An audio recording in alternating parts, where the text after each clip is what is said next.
different definition by different people. But in general, all citizens are politically and legally equal, at least by law.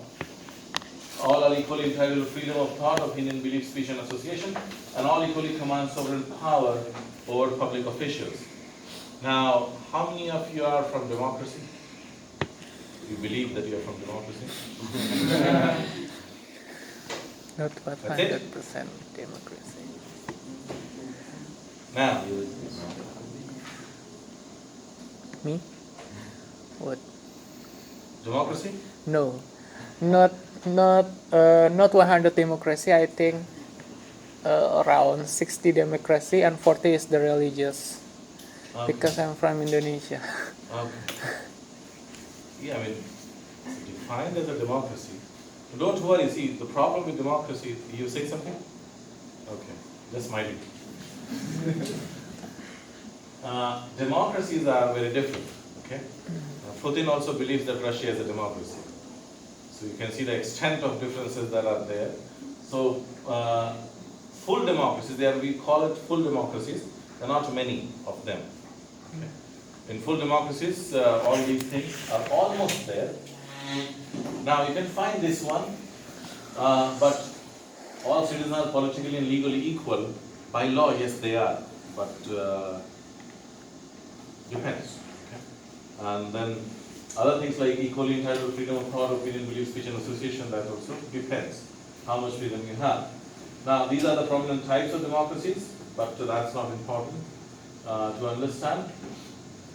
Now, opposite of this, the totalitarian system, as we discussed, in which you have dissent is eliminated through indoctrination, persecution, surveillance, propaganda, censorship, and violence.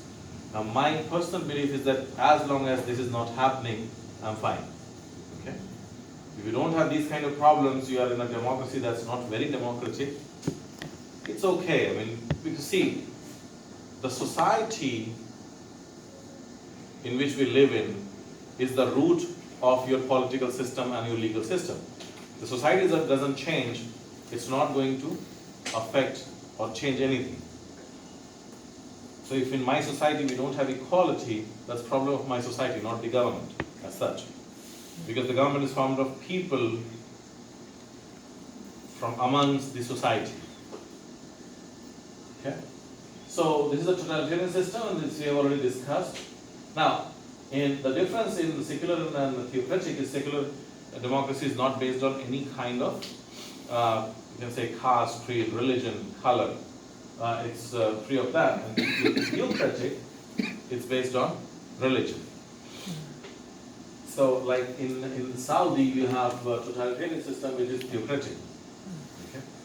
Religious laws are there. So Indonesia is better. Don't worry. It's still a democracy. You don't have a dictator. So this is a totalitarian system that we have. Now, this we already discussed, right? Freedom, that's there. Now, the wave of democratization. Now, democracies were not many in number, one point of time. So there was a third wave of democratization in like 40 years ago. Number of democracies doubled in 2 decades. Lot of single party systems or authoritarian systems changed to democracies. And this happened when there was a breakdown of USSR. Okay? That was around that time. Now, engines of democracy, the failure of totalitarian regime to deliver economic progress.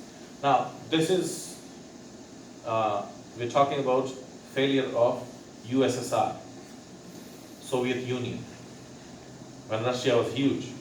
Russia is huge now also, even without its all other countries that were part of it. But Russia was seen as the main, you can say, representative of the communist system or the totalitarian system. So it failed to deliver economic progress. And that led to many countries opting for democracies. Now, improved communication technology. Now, how does that increase democracy?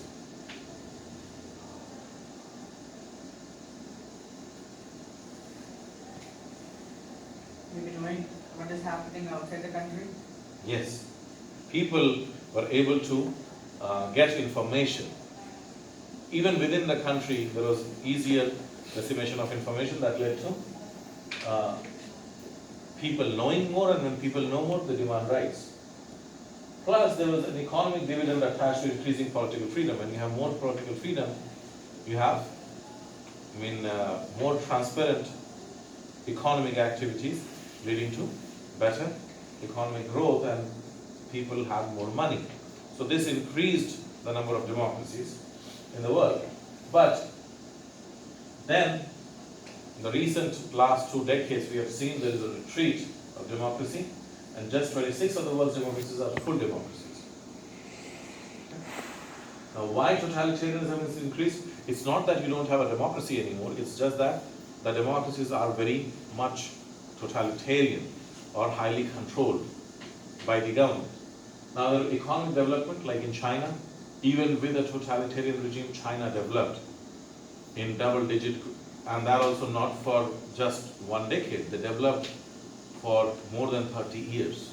That's a long time to sustain such high growth. Nobody has done that before. Then there are inconsistencies, okay, in the sense that how the democratic countries have treated other countries. For example, the US, they were very sad that there is no democracy in Libya or in Iraq, but they don't say anything to the the monarch in Saudi Arabia. Okay. Now there is a double standard, right? You think that okay, there should be democracy, or you help countries that do not have democracy, people are oppressed. Saudi Arabia is another kind of North Korea. Okay. Like until recently, until last year, women were not allowed to drive. Okay. They're not allowed to go out. If as a woman you are going to Saudi Arabia, as soon as you enter the Saudi airspace, you have to wear, that cloth, covered. And you get down at the airport, you cannot leave the airport unless some male comes to pick you up. North Korea, now I think of it, North Korea, it seems better. I don't know, I cannot decide which one is better. But that's my opinion. If you don't feel like that, please feel free. I support democracy. Okay? So, the situation for countries like this was that, okay, the US is not doing anything for Saudi Arabia. Why? Allies, okay, allies, and not only oil. The US has enough oil, more than anybody. They just store their oil and use somebody else's. But they are, Saudi, are one of the biggest arms buyer. Okay? They buy arms, billions of dollars. Trump has sold a lot of arms to them recently. Okay? So that's the main reason. Oman, it's not a democracy. Why does the US support it? Because it's the station for their troops.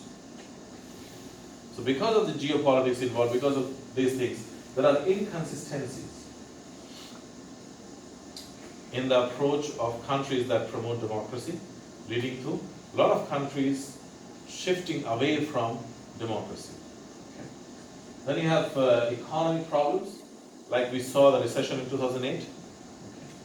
When you have democracy, you have economic problems not because democracy has a problem, but because with democracy, you have another system that is capitalism. And capitalism leads to excesses. That leads to more of, cycles of depression and boom, which causes economic problems. Okay, deflation. Then standards of democracy, because democracy is not standard.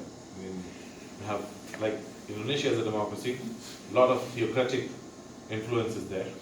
Yes.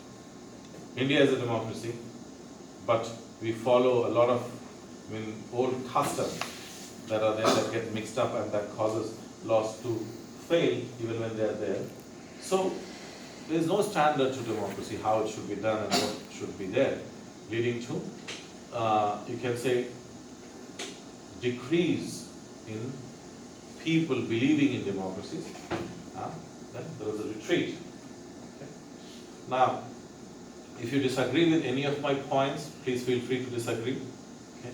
Even you can register your disagreement, you can tell me that I'm wrong, but please do that so that we can have a debate. Okay? I love debates.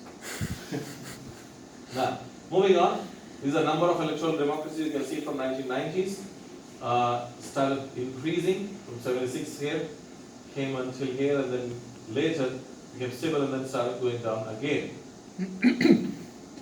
Okay?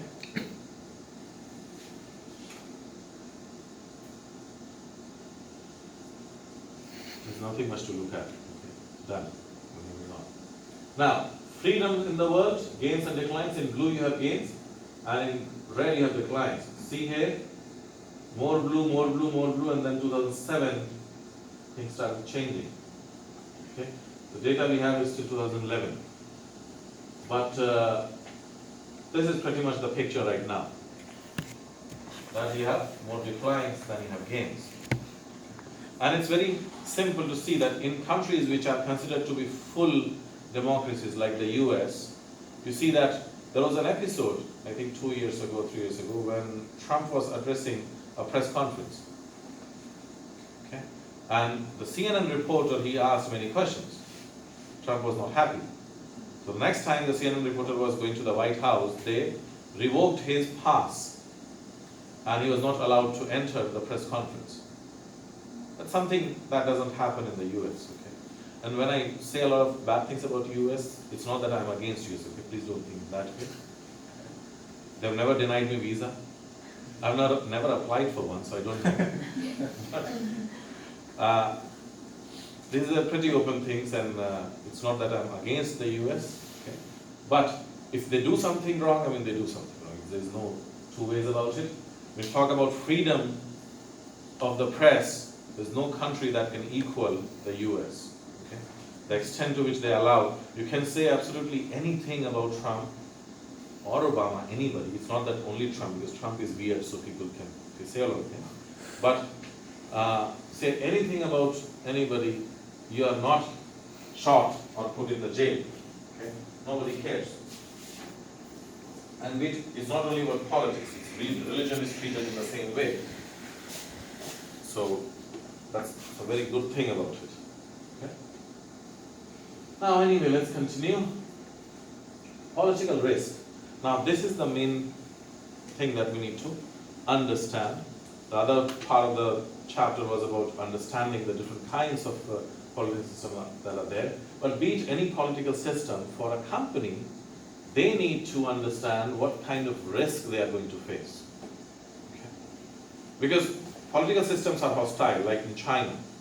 In China, every company is forced to have an office that propagates communism, okay? That propagates the party's line. Everybody has to be taught that. You have to function within their framework. And if they don't like you, they might arbitrarily just come and shut down your office, seize your records, or just nationalize you as a company. Just take you over and say that, okay, today you are a government company. All those things are there, but in that system you need to see how much risk you have. Now there are 4 kinds of risks mainly. You have systemic risk. Systemic risk is because of the laws and regulation of the country. It's equal for foreign and local companies. So it's really not that big a risk, okay? Because you're not treated differently. It's because of the system that exists. Then you have the procedural risk, that is because of the procedure, how things are done in that country. Now, procedural risks are not that big a deal. For example, if you go to many countries have like a very corrupt system. For example, can you give an example? A lot of corruption?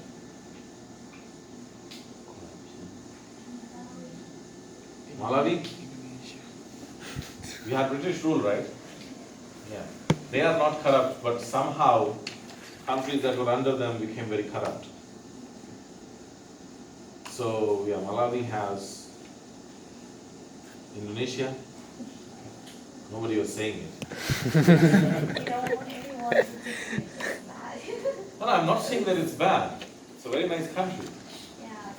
But corruption is there. And it's accepted part of the reality. So. Sorry? And the corruption is systemic. Yeah, I mean, it's kind of systemic risk. I mean, everybody has to face it. It's not that if you are foreigner, okay, we are foreigner, so you have more risk. Not like that. But yeah, because of procedure is that, now procedural risk is what kind? Let's say that you have a risk because it takes more time, okay, to open it, set up your business. The laws are very protective of maybe the workers. Now you might say that it's not bad, right? But it's a risk for a foreign company when they're coming because they are not dealing with the same kind of law. For example, in my country, if you want to close down a business, you want to file bankruptcy, okay, it's very difficult if you have more than 200 workers. Because the system is there to protect the people, that many people are going to lose their livelihoods, so you cannot just file bankruptcy and just get away with it.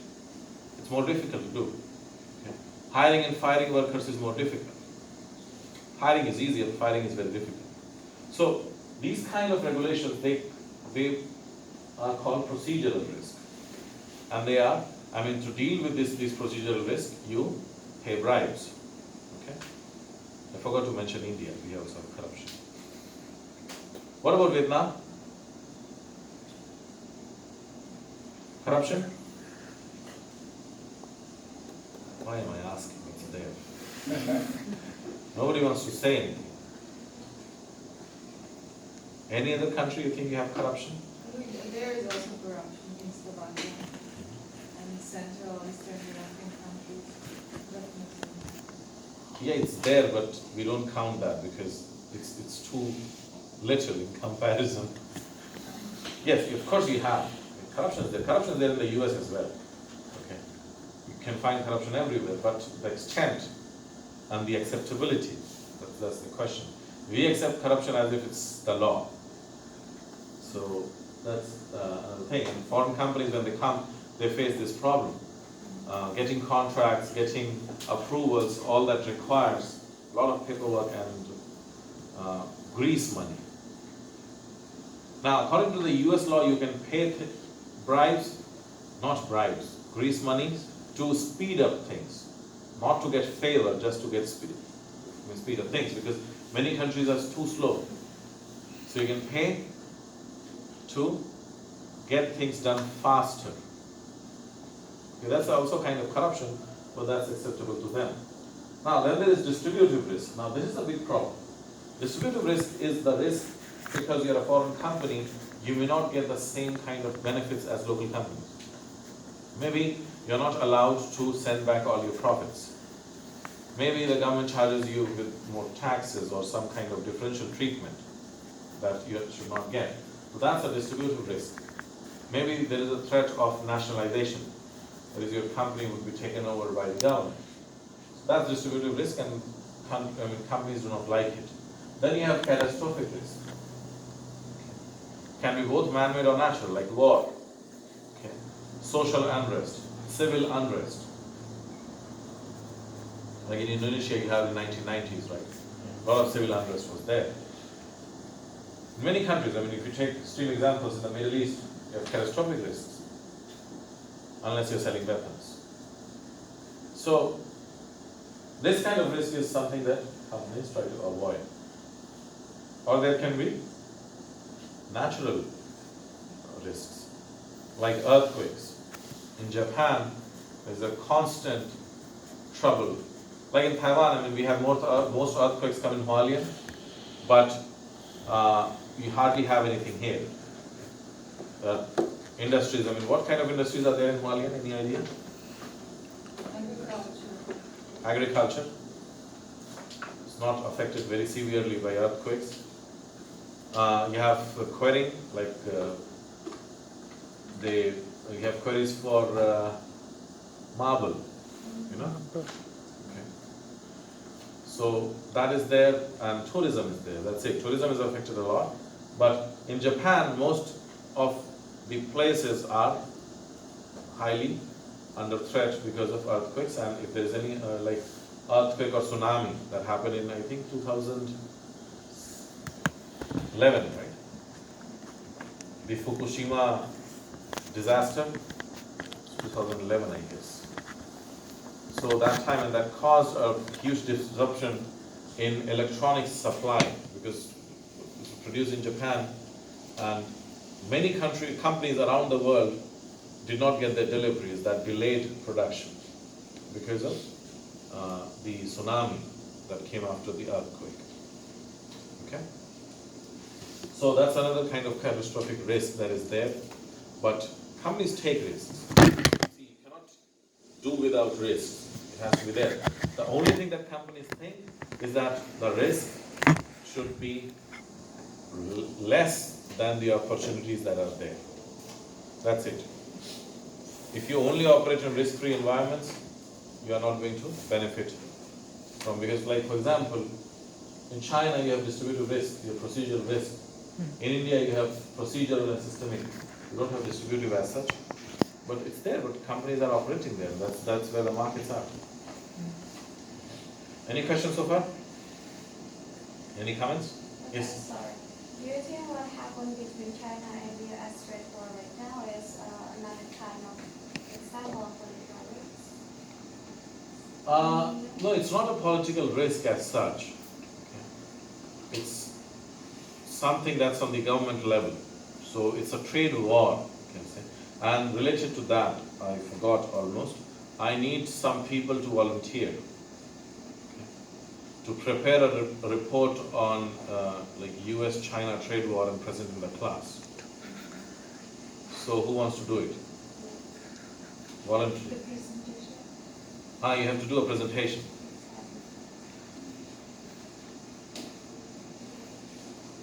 Individual or in a group? In a group. In a group. So whoever raises their hand, they form the group and they do the presentation. So till now nobody is interested. You get extra 5 points for that. There's a huge difference between A only and A plus, you know. Yeah. The difference is not that high. See, 2 people, Yeah. 3, 4, 1 more. Okay, 5. 5 people form a group, and there is no time limit. Just let me know when you want to present, in which class in the future. Okay. Preferably before midterm. So I think next 3-4 weeks. And prepare the presentation and then do a 20-minute presentation, that's all. You don't need to do more than that. Do a 20-minute presentation on the trade war between US and China. If somebody else wants points, I can give another topic. Anybody wants to do on Brexit? Let's do it.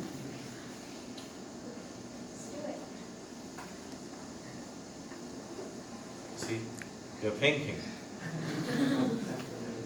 All the information is there.